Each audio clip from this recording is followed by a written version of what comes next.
Welcome to the Natural Hair Education Podcast, where we empower, educate, and embrace our essence through the love of natural hair. I am your host, Corinthian Carruthers II, and thank you for listening. I am a licensed beauty educator, licensed cosmetologist, and natural hair culturist. I am co-owner of Creative Hair School of Cosmetology and the creator of Natural Hair Education, a platform that's designed and dedicated to teaching beauty school students, professional stylists, and natural hair enthusiasts textured hairstyling and natural hair education. On this platform, we will discuss real hair stories, break myths, and grow in self-love. This episode is brought to you by Natural Hair Education's Texture on Texture styling course. This styling course is a virtual educational experience. Learn how to properly detangle hair, learn how to do coils, flat twists, two-strand twists, and an updo style, all on naturally textured hair. In this program, you will receive Ada, which is Natural Hair Education's first texture hair mannequin. And listen, y'all, she is the real deal, okay? So once you get your hands on her, you'll be able to learn the different types of skills and techniques, as well as improve your current skills, increase your service time, along with your confidence, and overall increase your income. Hey everyone, welcome back to another episode of the Natural Hair Education Podcast. Y'all, today I am so excited about this episode. Today is my birthday, and I'm just so blessed to be here with you all celebrating my 42nd birthday. I feel so young and alive and vibrant and secure, and I'm just blessed to be able to give, to serve, to contribute, and to share my gifts with you all. Today's episode is going to be about why we should celebrate textured hair every day. We've come a long ways in the natural hair community, and I want to talk about those things today. I want to celebrate the textured hair community and the natural hair community, the lock community. I want to just celebrate it today. So today we're going to talk about a lot of different things. But before we get started, I do want to share with you all how I got into the natural hair space in the beauty industry, because I started off as just a licensed cosmetologist doing cuts and curls. Like that was my specialty, okay? You want your hair cut, you wanted your hair curled, I was the girl to go to.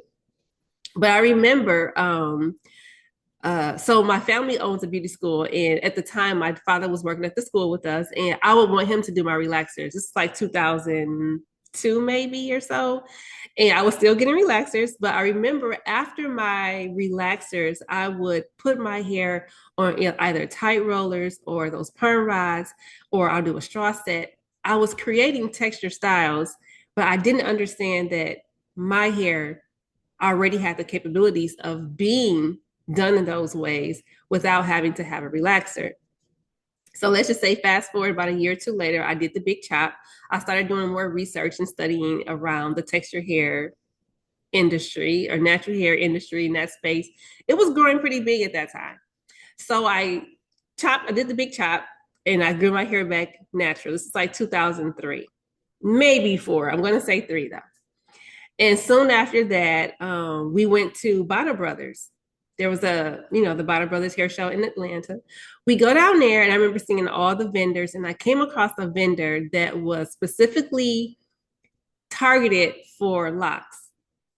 And they had the lock comb, the lock cream, the shampoo, the conditioner. It was like a whole lock set. So I made sure to purchase that, brought it back to Michigan, and I began starting locks while I was working at the salon. I fell in love with it. Soon after, the clients that I did have, I would share with them the importance or the healthy benefits of being natural.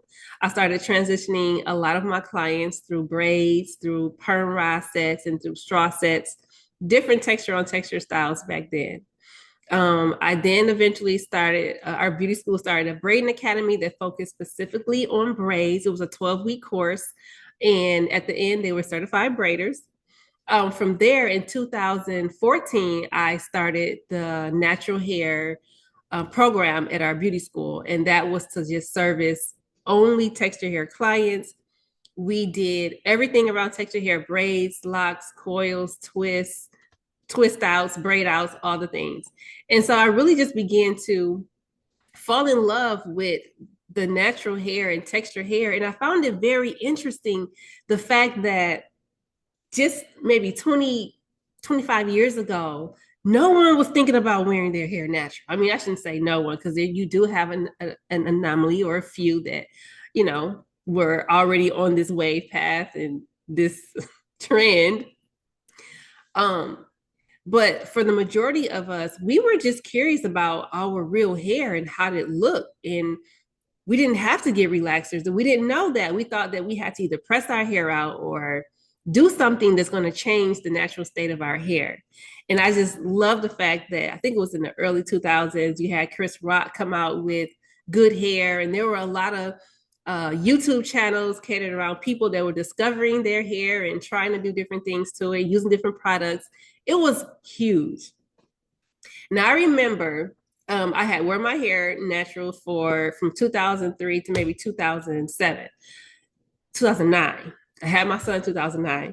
And I remember before I birthed him, I did my hair in two strand twists. And my goal was to start my locks. Right. I always had planned one day, girl, you're going to have locks.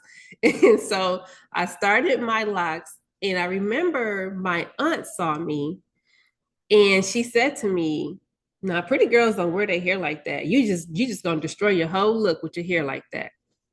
And because it was my aunt, and I didn't really have the, I guess, self-esteem or the strength to persevere through that particular time and moment in my life, I took those two strand twists out of my head. That was it.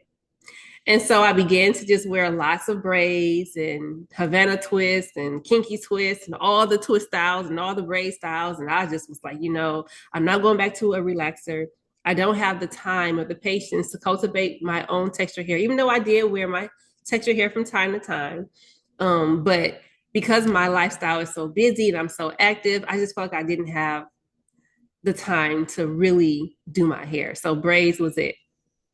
Fast forwarded to 2020, right before the pandemic, I just made the decision. I think I took my braids out and I'm like, okay, I don't want to get my hair braided again. I'm tired of supporting these other stores, giving them my money to buy the hair and then have to go get my hair done.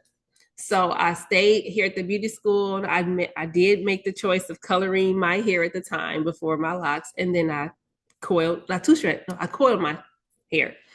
And a week or two later, we were in the pandemic. So I got away with hiding, hiding with my locks and trying to just embrace the transition. It takes a lot sometimes when you're used to looking a certain way and you change your hair and you look different to yourself and you have to work through those things. And that's what I did during that time. So I've had my locks since February 20th, 2020. And I love it. I love it here. And I love the natural hair space. And I love that people are embracing their real hair, their texture hair, and they're trying to figure all the things out through the trial and error. So today I just want to just reflect on some of the things that we have been through when it comes to our hair. I have my notes, so I will be looking down from time to time to make sure I'm sharing with you the things that I want to share. So I want to first start off just talking about the historical context when it comes around texture hair. Now, we take it way back to where the transatlantic slave trade was bringing over Africans to the States. And when those Africans got here, hair began to be a lost art, a lost importance to them, even though maybe deep down inside they knew that their hair was much more significant than it was here. And so a lot of the slave owners shaved the Africans' hair. We had to cover our hair. There was no grooming or no self-care. And so a lot of that really broke down the esteem of the people and tied back to their hair. I mean, I'm not saying hair was a primary thing at the time, but it played a huge importance as it does today. Now, post-slavery, texture hair was considered ugly. It was degrading. it was stigmatized as being unkept and definitely unprofessional. And so what do? We then found different things to do to our hair. We pressed it out. We put relaxers in. At some point, we were doing jerry curls. We were wearing wigs and things like that. So it was always something to cover up our natural beauty, our natural gift. We just began to cover up our hair and hide from the fact that our hair means a lot to us, and it's also part of our identity. Now, with the rise of civil rights, you did see quite a few people that begin to embrace the natural texture of their hair by wearing afros and really, and even locks, but really just embracing the strength and power that helps us identify ourselves, and that is our hair. Then we fast forward into the workplace and the institutional discrimination that began to happen. Wearing locks, braids, twists, coils, any type of texture hair to work was considered unprofessional, especially in workplace settings. Then you have policies that began to create that then came to be created through the Crowns Act, which challenged this form of discrimination, because we all know that if this is our real hair, and this is our texture hair, this is how we show up every single day. Why is it a problem that when we show up to work, our hair is a distraction? Our hair is just that beautiful, huh? That it just has to be a distraction. And not only did this happen in the workplace, but it happened in schools. And that to me is just so disheartening, because at this point in time where we are, our children are growing up with no chemicals. They're growing up wearing their natural hair. They're wearing coils and two-strand twists and afros. And so for them to go to school and their hair is a problem and they're so-called being a distraction to other people, come on now. What are we doing here? And so, as time began to go forward, social media is very prevalent these days. It is really big, but it was also big about 10 years ago as well. And you see that the Eurocentric idea of beauty is always being showcased. So people with long, straight hair, wavy hair, slim, thin bodies. I mean, they really try to dismantle and disrupt the true beauty of the African American people. But what I do love is that so many brands, African American owned brands, begin to come out and really embrace the idea of textured hair. So you had products that were catered to different forms of hair. When I say forms or types, I should say types. I'm talking about, we all know 4C hair, right? But 4C, 3B, just all the different textures that these products were cultivating, and even brands that embrace wavier texture hairs, and just giving the public a chance to experience products to see that their hair can be manageable and that it could be easy to work with. And I just commend those product lines for that. Now, through all of these changes that we have faced over the course of us embracing our texture hair, what really comes to mind and comes to play is the psychological impact that it's probably had on a lot of us. I know for myself, that comment that my aunt made really impacted me embracing my locks at the time. So I can only imagine, like the older generation, how when we started wearing our hair natural, they was like, girl, what you doing to your hair? That's not a good look. That's not going to be right. You're not going to be able to get a job. You can't work in corporate America looking like that. So there has been a lot of different psychological things that we had to work through as a people to really fully embrace our texture hair. Now, as we continue to move forward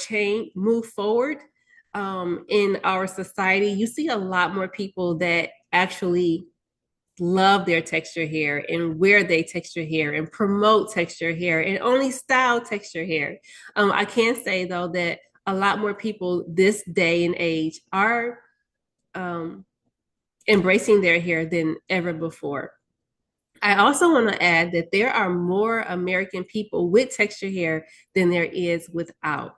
And so that goes to show you that texture hair is a normal thing. When I see someone wearing texture hair, it shows me that they have a sense of pride. that they care about their culture. And I'm not saying that the ones that don't, but it takes a certain person, a certain personality, a certain umph to really walk out the house with an afro, with coils, with twists, with locks, you know? And so I really commend those. And I just look forward to the next 5 to 10 years in this natural hair space and texture hair space and how big it'll be. Now, one thing I do want to touch on that I didn't think I was going to touch on today is beauty schools. Now, I am owner of a beauty school, and I've seen over the course of the past 20 years how the industry has changed and how the services that we do in beauty school have changed. I remember doing I'm sorry, not locks. I remember back in the day in beauty school doing roller sets and waves and updos and French rolls and uh, um, cuts and curls and highlights and like all those things. And those people still get those from time to time, especially at our beauty school. But as I begin to see how the curriculum has been rolled out, a lot more students are interested and want to attend schools that have the capabilities of teaching them a diversified hairstyles, and that will be like the locks and the natural hairstyling and knowing what products to use on what types of hair and the results that you'll get. So education around this industry is still needed. It's still wanted. And I just feel so blessed to be able to provide that to our school and to our students here without having to go outside and look for education. Not up until recently have the beauty school textbooks didn't have much about texture hair in the books. There were 2 chapters. There was one about braiding and there was one about wigs. But when it comes to actual styling of texture hair and product usage and techniques, though that information was not found in cosmetology textbooks, they have been trying to do a better job at equipping students in schools with the information they need for that. So I'm gonna say this out loud on my podcast. If any of these educational facilities, institutions that create these books want help with the education of teaching texture hair, I am your girl, okay? Put that out in the universe. All right, so before we close this episode, I do want to talk about just the beauty in texture hair. There are so many qualities that texture hair comes with. I mean, the texture hair can be styled almost any way. You can recreate the texture of hair by creating another texture style. You can wear your hair up to the gods or down, you know. There's so many things that texture hair can allow for that is just an art in itself. Another thing is when you talk about texture hair, you have so many different coils, kinks, bends, patterns, and each hair strand almost has its own identity. And that is the most amazing part to me about working with texture hair. You can comb through hair and see the way the hair lays different. You can see some strands of hair may be thicker, some may be finer, some may be curlier, some may be kinkier. So it's so much individuality when it comes to texture hair. And I think it's so amazing because we are all different and we have our own identity and we show up differently. And so that's how hair is. Each time a client sits in my hair or I'm helping a student with a client that has texture hair, I'm looking at the beautiful coils, the shape of the hair, how big it gets or how small it goes and how tight it shrinks. It's just so many things and it's so exciting to work with. So that's the last thing I want to share is why is texture hair so beautiful and why should we celebrate it every day? We should celebrate texture hair because it is its own art. And not only that, but there's so much resilience and empowerment that comes from being comfortable in your own skin and with your own hair. Now I have in the past worn wigs and weaves, but for some reason it just did not feel right when I wore it. I didn't feel like myself. And I'm not saying that that's how you should feel because we all have the freedom to pick and choose how we want to look. And that's one thing I love about the Black woman is that we can show up looking like different women. Okay. If you got a man, you can really surprise your man by the way you look, by the way you change your hair. But I just want to take the time to just really encourage you to really embrace yourself. You're in your whole totality, not just your hair, but your skin and your individuality and your personality and how you were uniquely designed, created, and made for a purpose. And you are here today to serve and to give and to be a blessing to someone else. And I encourage you to really just take the time, touch your hair, feel your scalp, massage your hair, and really love on yourself. Take the time to love on yourself as much as you can. And that is my episode for today. I just want to hop on here really quick. It is my birthday. Again, I am excited to be celebrating 42 years with you all. I am also just blessed and to celebrate textured hair, natural hair for the past, I want to say maybe 20 years or so. I'm just grateful. And so, what I would love for you to do, I would love to hear some of your stories around textured hair. Maybe you had a incident or a breakthrough or an aha moment when it comes to your hair that's really helped you pull through and wear your hair and embrace your crown. So again, I would love to hear your stories. You can email me at corinthian@naturalhairedu.com. But again, thank you for taking this time out to spend with me on my birthday. It's the best gift ever. I really appreciate it. But until next time, let's continue to educate, empower, and embrace our essence through the love of natural hair. I'll see you guys later.